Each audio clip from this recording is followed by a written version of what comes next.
Gosto muito do que estás a ouvir. A propósito, desculpa lá estar a interromper, mas já és cliente Iberdrola? Como não? Então tens de ouvir antes isto. Quem fica na Iberdrola ganha mais. Descontos, vantagens, ofertas e só por aderir ganha 100 euros. Se a poupança e a energia verde também são música para os teus ouvidos, liga 800 500 500. Iberdrola. É 1 hora.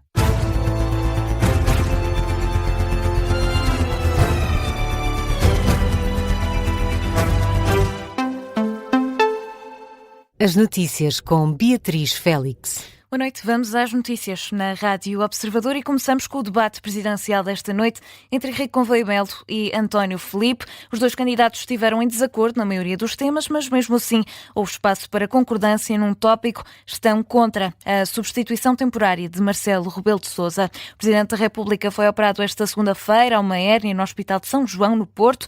Tem recebido visitas das altas figuras da nação e pode mesmo ter alta já esta quarta-feira. Ora, o Almirante Gouveia Melo considera que, desde que se mantenham as capacidades cognitivas do atual chefe de Estado, não há motivos para um presidente interino. Felizmente, tudo indica que não foi um problema de saúde muito grave e que foi resolvido em tempo e, portanto, Deus queira que recupere rapidamente para poder exercer em pleno as suas funções. É preciso perceber se ele está verdadeiramente impedido de exercer as suas funções. Ele hoje promulgou diplomas. Em termos cognitivos, em termos da sua capacidade para decidir e para pensar. Não parece que assim seja e, portanto, não vejo que o quadro seja esse. O candidato apoiado pelo PCP também concorda. António Filipe diz que deve ser cumprida a lei constitucional. Sobre isto, eu creio que a Constituição resolve isto, ou seja, eu creio que houve alguma confusão acerca desta questão da substituição temporária. A substituição temporária que está prevista na Constituição prevê o caso em que o próprio Presidente da República, sabendo que vai estar incapacitado durante um determinado período, em que requer ao Tribunal Constitucional que seja reconhecida essa incapacidade transitória e que então aí o Presidente da Assembleia da República assume como Presidente interino. E, portanto, está em a questão não se o coloca. regular funcionamento das instituições. Enfim, já promulgou diplomas e, portanto, está tudo normal. Só o Estado de Saúde é que ainda não estará completamente, mas creio que amanhã já terá alta. António Filipe e Henrique Gouveia Melo concordam neste tópico. Marcelo Rebelo de Sousa está a recuperar de forma favorável. Na manhã desta quarta-feira vai também receber a visita de José Luís Carneiro, o secretário-geral do PS, antes de ter alta médica. E neste debate para as presidenciais houve outros temas fortes, um deles a guerra na Ucrânia e as negociações de paz que decorreram esta terça-feira em Moscovo. Entre os dois candidatos houve troca de acusações. De um lado, Gouveia Melo, que afirma que o candidato apoiado pelo PCP se enganou sobre quem foi o invasor neste conflito. É preciso ter uma posição. Porquê? Porque essa posição são posições de princípio e nos separam completamente. O Dr. António Filipe chegou a dizer que o presidente Zelensky era apoiado por fascistas e por neonazis. Eu acho que se enganou em quem é que invadiu quem. Portanto, quem invadiu e quem quebrou a paz internacional foi a Rússia que invadiu a Ucrânia.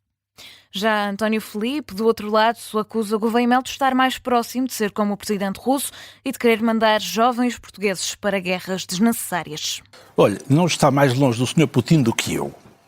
Se alguém está nos antípodas do Sr. Putin politicamente, sou eu, não é o senhor.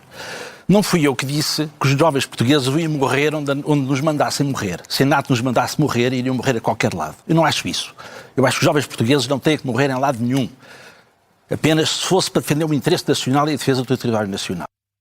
António Filipe e Henrique Gouveia Melo foram os protagonistas desde que foi o 11º debate de 28. O próximo vai ser esta quarta-feira, às 9 da noite, na RTP. Coloca frente a frente o candidato socialista António José Seguro e o social-democrata Luís Marques Mendes. E ainda sobre a guerra na Ucrânia, no Kremlin já terminou a reunião entre Putin e os enviados dos Estados Unidos. A Rússia fala no encontro produtivo. O encontro juntou à volta da mesma mesa Vladimir Putin, também o enviado especial norte-americano Steve Witkoff e o genro de Trump, Jared Kushner, um encontro que durou cerca de 5 horas. Depois desta reunião, Steve Witkoff foi visto a chegar à embaixada americana, mas não prestou declarações aos jornalistas. Já a comitiva russa disse através da rede social X que foi uma reunião produtiva. Ainda esta terça-feira, Vladimir Putin ameaçou entrar em guerra com a Europa, embora diga que não é esse o objetivo da Rússia, mas mesmo assim deixa claro que se tiver de ser, será. Não vamos entrar em guerra com a Europa, já o disse centenas de vezes. Mas se a Europa quiser de repente entrar em guerra connosco e começar, Então estamos prontos agora. Não pode haver dúvidas. Se a Europa iniciar uma guerra contra nós, parece-me que isso acontecerá muito rapidamente. Isto aqui não é a Ucrânia. E sobre esta ameaça ouvimos no Gabinete de Guerra da Rádio Observador o Major-General João Vieira Borges, que diz que estas declarações são preocupantes para a Europa e que o tom das ameaças de Putin são para levar a sério. É uma linguagem muito perigosa. Sinceramente, fiquei preocupadíssimo com este tipo de discurso. Ultrapassa as questões de dissuasão, ultrapassa respostas políticas, entra naquela esfera que já vimos na Segunda Guerra Mundial e na Primeira Guerra Mundial. É muito complicado ter um dirigente político de um Estado como a Rússia dizer que vai destruir até o último ucraniano.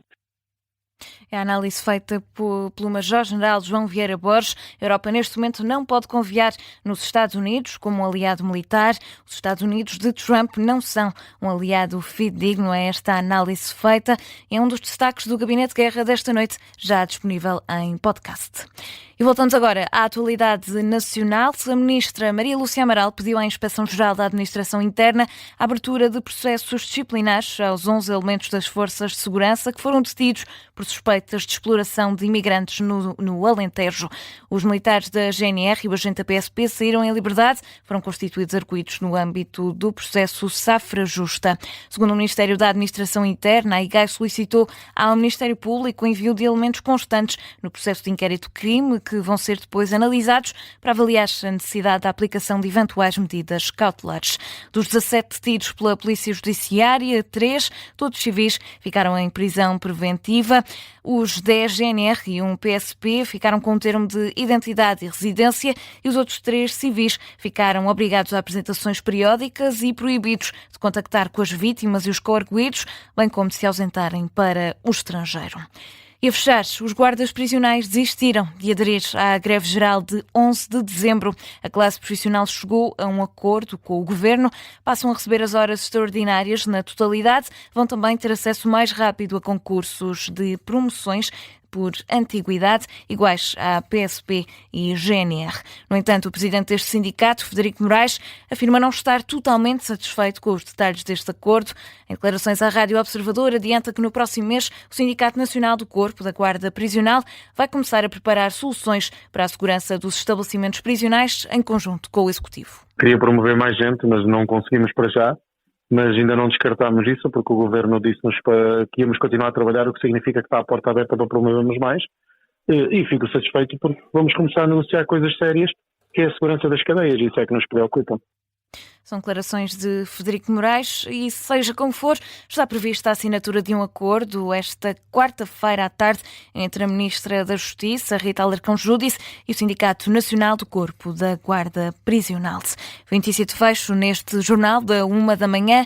A informação fica por aqui e regressa daqui a pouco, à 1h30, com a síntese de notícias.